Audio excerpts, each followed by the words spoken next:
GNWL का क्या मतलब होता है, ये आज की इस वीडियो में सीख लेते हैं। GNWL का दो तरीके से इस्तेमाल किया जाता है। एक तो आप किसी चीज़ की, किसी ट्रेन की रिजर्वेशन करते हैं या कोई टिकट बुक करते हैं तो उसमें भी GNWL होता है, या किसी से मैसेजिंग कर रहे हैं, चैटिंग कर रहे हैं तो उसमें भी GNWL का इस्तेमाल होता है। तो सबसे पहले ट्रेन वाला या बुकिंग वाला GNWL जो होता है उसकी बात करते हैं। तो इसमें ट्रेन में या किसी टिकट को बुक करते हैं तो GNWL का मतलब होता है जनरल वेटिंग लिस्ट।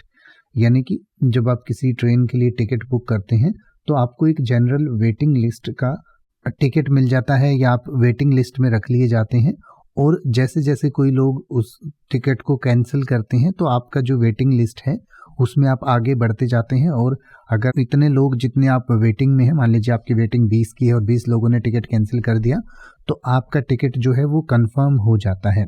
तो जनरल वेटिंग लिस्ट या सामान्य श्रेणी की जो वेटिंग लिस्ट होती है उसको GNWL कहा जाता है। इसमें अगर आपकी वेटिंग ठीक ठाक है, यानी कि 20-30 की वेटिंग है या 100-50 की वेटिंग है, तो कंफर्म होने के चांसेस रहते हैं। लेकिन अगर ज़्यादा लंबी वेटिंग है तो उसके बाद आपका हो सकता है कि टिकट आपका कंफर्म ना भी हो। तो इसके लिए अधिक जानकारी के लिए आप अपने बुकिंग एजेंट से संपर्क कर सकते हैं, जिससे भी आपने टिकट बुक कराया है उससे संपर्क कर सकते हैं या रेलवे से संपर्क कर सकते हैं।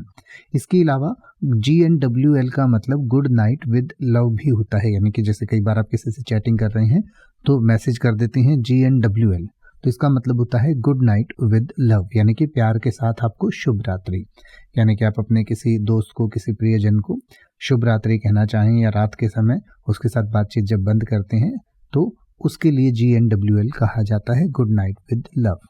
अब आप किसी भी वर्ड का मतलब हिंदी और इंग्लिश में YouTube पर सर्च कर सकते हैं। आपको मेरी वीडियो मिल जाएगी जिसमें आप बिना किसी फालतू बकवास के सीधा उस वर्ड का मतलब समझ पाएंगे। तो ऐसी ही वीडियोस को देखते रहने के लिए चैनल को सब्सक्राइब करें और बेल आइकन को प्रेस करें।